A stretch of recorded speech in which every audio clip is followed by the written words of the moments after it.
उन्वान निफाक से बचने की ज़रूरत और हमारी ज़िम्मेदारी। मोहतरम हाज़रीन, अस्सलाम वालेकुम वरहमतुल्लाह वबरकातुहू। आज मैं एक निहायत अहम मौजू पर गुफ्तगू करना चाहता हूँ और वो है निफाक, एक ऐसी बीमारी जो दिल को खोखला कर देती है और इंसान को बज़ाहिर अच्छा मगर अंदर से कमज़ोर बना देती है।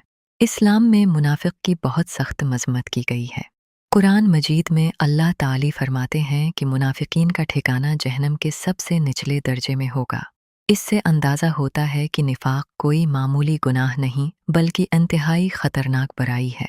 नबी करीम ने मुनाफिक की अलामात बयान करते हुए फरमाया, जब वो बात करे तो झूठ बोले, जब वादा करे तो खिलाफ वर्जी करे और जब उसके पास अमानत रखी जाए तो खियानत करे। मोहतरम सामीईन, हमें चाहिए कि हम सिर्फ दूसरों को न देखें बल्कि अपने अंदर भी झांकें। कहीं ऐसा तो नहीं कि हम भी अनजाने में इन आदतों का शिकार हो रहे हों। एक, अगर हम सच बोलने के बजाय झूठ का सहारा लेते हैं। 2, अगर हम वादे पूरे नहीं करते। 3, या अगर हम लोगों का एतमाद तोड़ते हैं तो हमें फ़ौरन अपनी इस्लाह करनी चाहिए।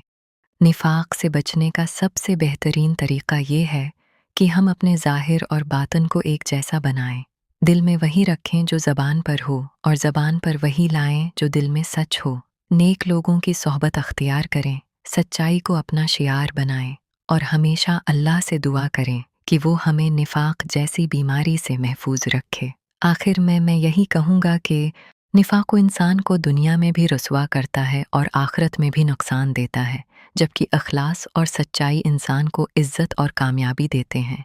अल्लाह ताली हमें सच बोलने, वादे निभाने और अमानत की हिफाजत करने की तौफीक अता फरमाए और हमें निफाक से महफूज रखे। मनजानिब चेयरमैन जी, ए राजा पाकिस्तानी कम्युनिटी फॉर्म डेनमार्क।